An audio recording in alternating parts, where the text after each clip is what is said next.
ආයුබෝවන් සුබ දවසක් ඔයගොල්ලෝ හැමෝටම. ඉතින් අද මේ වීඩියෝ එකේ මම ඔයගලන්ට කියලා දෙන්න යන්නේ Python programming language එක ගැන. ඇතනම් මේ වීඩියෝ එකේ මම ඔයගලන්ට Python පිළිබඳ introduction එකක් විතරයි දෙන්නේ. හරි එහෙනම් අපි වැඩි කතා නැතුව යමු අපේ වීඩියෝ එකට.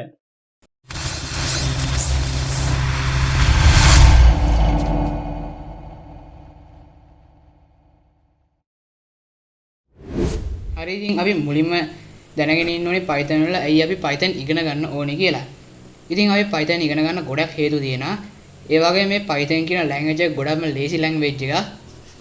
හරි ඉතින් අපි බලමු මේ Python මොන වගේ දේවල් වලටද අපිට පාවිච්චි කරන්න පුළුවන් කියලා. අපිට මේ Python language එක පාවිච්චි කරන්න පුළුවන් websites වගේ හදනකොට ඒ වගේම software වලට data visualization වලට අපිට website වලට වගේ හදනකොට ඒවට frameworks එකම ගන්න වෙනවා Django ඒ වගේ තව frameworks ගොඩක් තියෙනවා Python වලට අදාළ ඒ වගේම libraries තියෙනවා. ඒ වගේම අපිට Python programming language එක පාවිච්චි කරන්න පුළුවන් machine learning AI ඒ වගේම automation වලට. ඉතින් ඒ වගේ ගොඩක් පැති වලට අපිට මේ Python programming language එක පාවිච්චි කරන්න පුළුවන්. Python කියන්නේ ලෝකේ තියෙන ජනප්‍රියම language එකක්. ඔයගොල්ලෝ Google එකේ search කරලා බැලුවොත් එහෙම අංක 1ටම එන්නේ Python. මොකද ඒක beginners ලා විදියට ඉන්න අයට ගොඩක් ඒක lazy language එකක්. Python කියන්නේ general purpose language එකක් වගේම high level programming language එකක්. ඉතින් අපිට Python වලින් විවිධ දේවල් කරන්න පුළුවන්. මම කලින් කිව්වා වගේම ඒ වගේම Python අපිට ගොඩක්ම ලේසියෙන් ඉගෙන ගන්න පුළුවන්. Python හැදින්වීමේදී අපිට මේ ටික තමයි කතා කරන්න තියෙන්නේ. ඊළඟට අපි බලමු කොහොමද මේ Python අපිට ප්‍රෝග්‍රෑම් කරන්න අවශ්‍ය වෙන ID එක ඩවුන්ලෝඩ් කරගන්න කියලා. ඕනම language එකක් අපිට ප්‍රෝග්‍රෑම් කරන්න ID එකක් වගේ ඕන වෙනවා.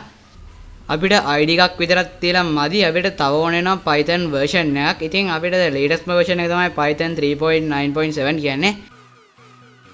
අන්න ඒකත් අපි ඩවුන්ලෝඩ් කරගන්න ඕනේ. හරි ඉතින් අපි දැන් බලමු කොහොමද ඒ Python ID එකයි Python version එකයි download කරන්න කියලා. හරි ඉතින් ඔයගොල්ලන්ට කැමති web browser මේ විදිහට open කරගන්න. ඒකේ මෙන්න මේ විදිහට type කරන්න Python IDEs කියලා. හරි ඊට පස්සේ ඔයගොල්ලන්ට මෙතන බලා ගන්න පුළුවන් Microsoft Visual Studio, IDLE, PyCharm, Spider ඒ වගේ තව ගොඩක් තියෙන IDEs. දැන් මම මේ වීඩියෝ එකේදී තෝරගන්න වෙන්නේ PyCharm කියන IDE එක. ඉතින් මම මේ විදිහට එක ක්ලික් කරලා ඒකත් ඩවුන්ලෝඩ් කරගන්න.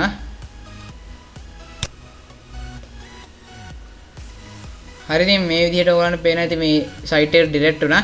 අන්න ඒ සයිට් එකේ ඔයගොල්ලෝ ක්ලික් කරන්න ඕනේ මෙන්න මේ community කියන එකේ download කියන එක. මොකද ඔයගොල්ලෝ professional කියන එකේ download ක්ලික් කරොත් එහෙම ඔයගොල්ලන්ට ඒක page තමයි යන්න වෙන්නේ.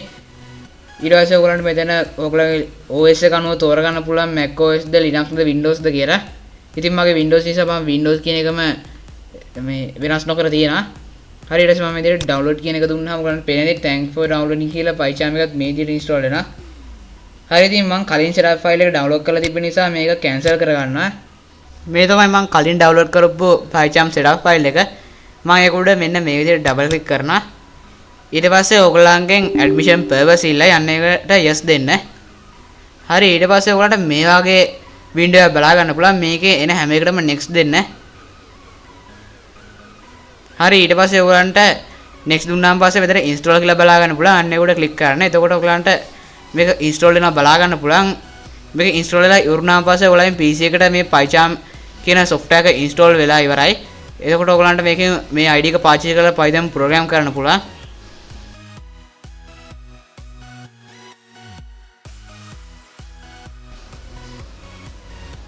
හරි ඉතින් මෙන්න මේ විදිහට PyCharm ID එක install වෙලා ඉවරයි. මම මේ විදිහට finish දෙනවා. හරි ඊට පස්සේ අපි දැන් බලමු මේක install වෙලාද තියෙන්නේ කියලා. හරි ඊට පස්සේ මම මේ විදිහට start menu එක open කරලා PyCharm කියලා search කරනවා. හරි ඉතින් ඔයගලන්ට පේන්නේ නැති PyCharm community edition කියලා එක install වෙලා තියෙනවා. මම දැන් මේ විදිහට ඒක click කරලා open කරගන්න. හරි මෙන්න මේ විදිහට PyCharm එක open වුණා. ඔයගලන්ට දැන් පේන්නේ නැති මේකේ sample code එකක් තියෙනවා.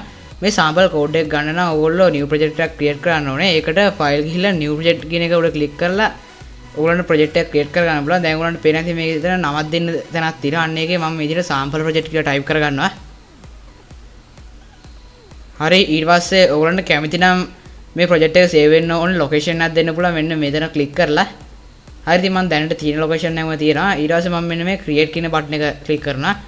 හරි ඉතින් ඔයගොල්ලන්ට පේන්නේ මෙතන this window the new window ද කියලා තියෙනවා. ඉතින් මම මේකේ this window කියන එක click කරනවා. මොකද new window දුන්නොත් එහෙම තවත් window එකක් open වෙලා ඒක create වෙන්නේ.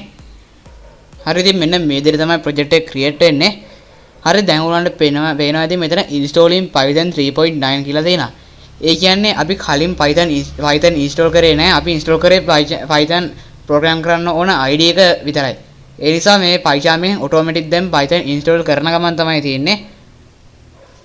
හරි ඉතින් දැන් python install වෙලා ඉවරයි. මෙන්න මේ විදිහට ඔයගලන්ට පේන sample code එකක් පෙන්නනවා. හරි අපි මේ sample code එක run කරලා බලමු. ඔයගලන්ට මෙතන පේනදී run icon එකක් තියෙනවා. අන්න ඒකට click කරන්න. ඊට පස්සේ ඔයගලන්ගේ python code එක run වෙනවා ඔයගලන්ට බලා ගන්න පුළුවන්. ඉතින් මේකේ output එක වෙන්නේ hi pycharm කියන එකයි. ඉතින් මෙතන sample code එකක් තියෙන්නේ. අපිට මේ sample code එක මකලා ඕන code එකක් මෙතන ගහ ගන්න පුළුවන්. මම ඒව ගැන ඉස්සරහ videos වලදී ඔයගලන්ට කියලා දෙන්න. අපිට මේ වීඩියෝ එකෙන් කතා කරන්න තියෙන්නේ මෙන්න මේ දේවල් ටික ගැන තමයි. හරි ඉතින් අපි ඊළඟ වීඩියෝ එකෙන් හම්බෙනකන් ඔයගලන්ට සුබ දවසක්.